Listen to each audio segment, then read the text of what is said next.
Selamat pagi, Assalamualaikum warahmatullahi wabarakatuh. Waalaikumsalam.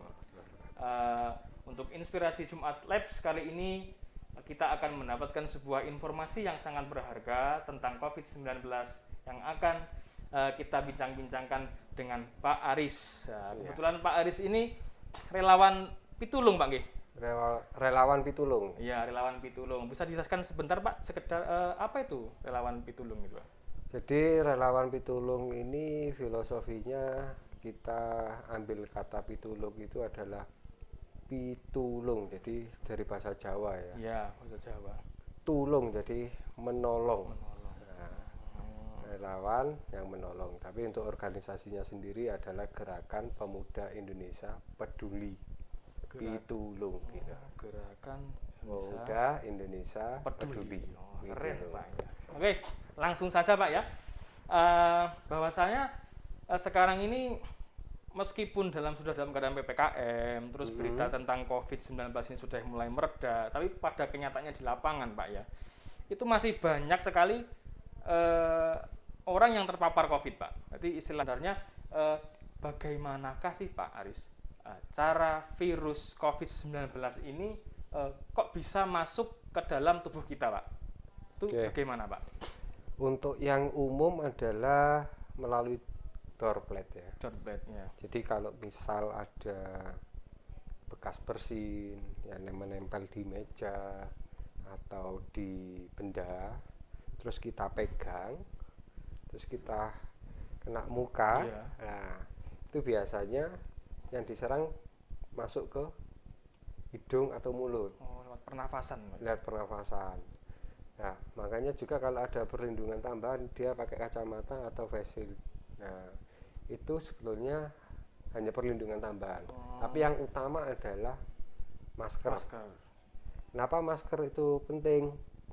Biar kita bisa mencegah kita megang hidung, megang mulut setelah kita pegang benda yang kita curigai bahwa itu ada virusnya.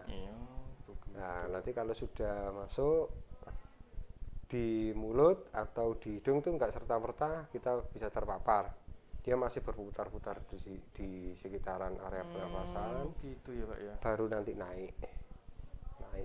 Nah, makanya itu kalau kita swab itu kan yang diambil di sini di pangkal, pangkal ya. Iya, pangkal hidung ya. Itu karena yang di pangkal hidung itu sudah mau menginfeksi. Oh begitu. Selama masih di sini kita masih bisa membersihkan. Tapi kalau sudah masuk di pangkal hidung sini itu sudah mulai merambah, nanti akan bergerak lagi, turun lagi ke paru-paru. Lah seperti itu. Baru tahu juga. Nah, ini kan kita termasuk ke dalam sekolah, Pak ya. Iya. Nah, di sekolah itu kan sekarang kan sudah siswa sudah melakukan pembelajaran luring, Pak nggih. Betul. Sudah masuk ke dalam kelas-kelas, meskipun yang masuk tuh absen ganjil dan genap. Nah, kalau menurut Pak Aris, di dalam kelas itu kan ada kemungkinan virus itu ada di dalam kelas, Pak ya? Ya, bisa jadi. Itu ruangan seperti apa yang harus agar virusnya itu di ruangan itu tidak menyebar itu, gimana, Pak? Oke. Pada dasarnya kembali lagi ke droplet ya. Selain nanti dibersihkan, sering-sering meja itu dibersihkan sama disinfektan. Partikel droplet ini kan sangat kecil. Ya, sangat kecil. Ketika kita bersin tanpa ada halangan masker, itu akan menyebar luas. Apalagi kalau di dalam ruangan akan berputar-putar terus di ruangan itu. Solusinya adalah cara yang bagus untuk mencegah selain diberi disinfektan untuk meja sama yang berpotensi ya, dalam artian seperti gagang pintu dan sebagainya, itu adalah sirkulasi udara. Nah, ini yang sirkulasi udaranya harus bagus. Nah, pertama, kalau kita dalam konteksnya ini dalam sekolah ya, jendela buka aja. Jendela dibuka. Ya, jendela dibuka biar sirkulasi udara itu terus berganti. Pintu dibuka. Ini pengetahuan yang penting sekali, Pak Aris ini ya. Pintu dibuka. Nah, ini kenapa kalau untuk kita kita aktivitas dalam ruangan dan sebagainya itu kan sekarang sudah ada pembatasan ya. Iya, sudah. Nah, kalau yang sudah vaksin itu bisa pakai peduli lindungi iya, kemana, betul, ya kan? Iya. Itu Anda memasuki sedang beraktivitas di dalam ruangan, scan dulu kan gitu. Iya. Itu salah satu fungsinya bahwa sirkulasi udara itu sangat penting. Nah, jadi kalau untuk kegiatan di luar ruangan itu kan masih diperbolehkan. Beberapa tertentu juga masih banyak diperbolehkan kecuali seni budaya sama musik gitu. Karena kalau tontonan itu pasti banyak sekali yang nonton. Nah, masih bergerombol, Pak. Pasti bergerombol. Jaga jaraknya nggak ada. Ya, jadi kalau di luar ruangan kan masih kena sinar matahari, terus angin juga masih sudah bertiup, ya. Jadi kalaupun ada door plug dia akan segera pergi. Kan soalnya virus itu di udara kan juga punya masa hidup. Oh, begitu ya. Ada masanya, Pak Arif? Ada masa hidupnya. Jadi nanti ya seperti yang kita tahu bahwa kalau kita menular menempel ke tubuh manusia itu kan bisa berhari-hari. Kalau di kaca berapa jam kan gitu ya. Oh iya. Jadi nggak perlu khawatir sebetulnya. Kita nggak perlu khawatir yang harus setiap saat kita semprotin aja. Nggak perlu khawatir seperti itu.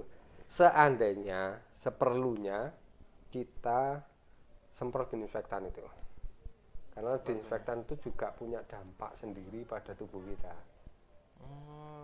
Bisa diceritakan sebentar, Pak Aris? Oke. Jadi kalau disinfektan itu kan dari campurannya kan alkohol. Iya. Oh, iya. Terus klorin. Oh, iya. Terus ada macam-macam ya, ada macam-macam H2O juga dan sebagainya itu. Nah, itu kalau kita kena disinfektan secara terus-menerus, itu dampak kesehatan kita yang menurun. Oh, iya, benar. Makanya kalau setiap penyemprotan pakai masker yang betul. Nah, pakai masker yang betul. Kalau dalam jumlah sedikit hanya cuma kawasan meja ini aja ya. Masker seperti ini cukup. Nah, tapi kalau untuk satu ruangan lebih yang pakai semprotan besar, nah itu maskernya harus benar-benar masker yang benar-benar safety. Oh, safety. Ini apa yang harus dilakukan siswa supaya dirinya itu tidak terkena dampak COVID-19, Pak, dalam sekolah itu? Oke, kalau kita bicara dampak itu sangat luas ya. Iya. Dari segi kesehatan, terus dari pendidikan, ekonomi dan sebagainya. Yang perlu dilakukan adik-adik kita di sekolah itu adalah yang pertama patuhi prokes ya, jelas. Prokes. Karena dengan prokes itu kita bisa mencegah dan menyelamatkan. Mencegah dan menyelamatkan orang. Kedua adalah sering cek diri. Cek kesehatan diri. Kita bisa lakukan hal itu di rumah. Hari ini saya batuk enggak? Nah, batuknya seperti apa? Flu-nya seperti apa? Nah, ini harus bisa membedakan. Batuk yang biasa, flu yang biasa atau flu yang COVID. Ya, batuk biasa, flu biasa atau ya. Flu yang COVID. Cari referensi sumber yang bisa dipercaya. Hebat sekali ya. Jangan mencari sumber atau ini di TikTok. Jangan ya. Sumber-sumbernya itu ya, nggak jelas itu. Jadi kalau memang mencari sumber itu adalah mencari langsung ke dinas kesehatan. Kita bisa akses kok mudah. Bahkan untuk rumah sakit yang sekarang melayani COVID dan sebagainya itu terbuka. Jadi bednya ada berapa sekarang yang kosong, IGD-nya berapa yang kosong itu bisa terbuka kok. Jadi langsung aja ke informasi itu kita cari ke dinas kesehatan. Oke, jadi hal-hal yang harus dilakukan siswa itu adalah prokes, Pak ya. Prokes yang pertama. Terus juga kalau biasa ya, kalau anak-anak itu biasanya jajan. Ini jajan. Jajan tidak masalah dengan jajanannya, sebetulnya. Oh iya, tidak masalah dengan jajanan. Ini catatan, tidak masalah dengan jajanannya. Ya, betul. Yang masalah adalah ketika makan. Begitu, Pak ya. ketika makan. Ya, ketika makan. Kenapa ini akan jadi masalah? Kalau makannya berrame-rame. Oh iya, makanya ramai banyak temennya harus makan bareng gitu Ya. Apalagi ngambil punya temennya. Betul. Iya, ini masukan juga ya, anak-anak ya. Jadi biasakan bawa Alat makan sendiri. Iya. Kalau bawa tumbler sendiri. Tumbler sendiri, buat minum sendiri Iya. gitu Pak ya. Dan kalau makan gantian. Makan gantian. Ya, jadi kalau misalnya saya tak makan dulu gitu Iya. ya. Misalnya Pak Dedi, nah kita sama-sama mau makan ini, Iya. ya gantian aja. Saya yang lepas masker, Saya yang makan, Pak Aris yang makan, saya nunggu gitu. ya Oke, begitu. supaya resikonya untuk penyebaran virus berkurang. Betul, Nah, itu untuk salah satu untuk ini mencegah. keren ini ya, masukannya ini ya. Iya, harus. Makanya banyak Menjaga restorannya ditutup itu gara-gara seperti itu. Oh iya. Baru tahu saya Pak. Nah oke, terakhir Pak ini. Nah, ini pertanyaan ngawur sebenarnya. Kapan sih penyebaran virus COVID-19 ini berakhir Pak? Nah, kalau menurut Pak Aris itu ya. Ini menarik. Kalau kita bilang berakhir, kapan? Iya. Ini sangat susah untuk dijawab. Iya, itu makanya ditanyakan itu ya. Sangat susah untuk dijawab. Jadi gini Pak, yang namanya virus itu akan sekali ada, dia akan ada selamanya. Ada selamanya. Nah, Ya ini ya, yang perlu diperhatikan itu. Virus itu kalau sekali ada, dia akan ada selamanya.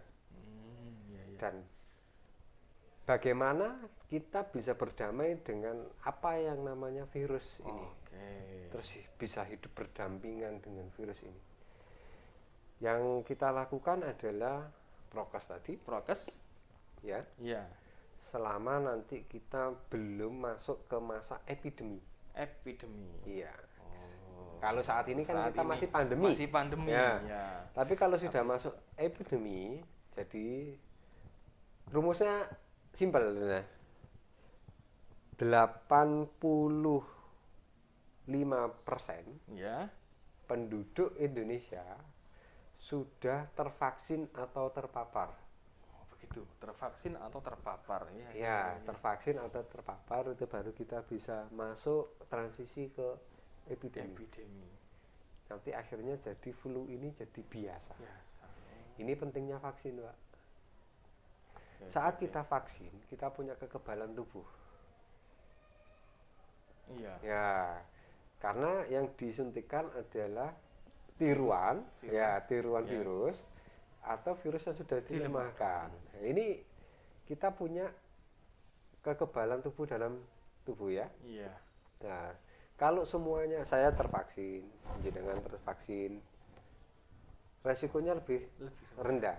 Tapi ketika ada yang seseorang yang belum tervaksin, Iya.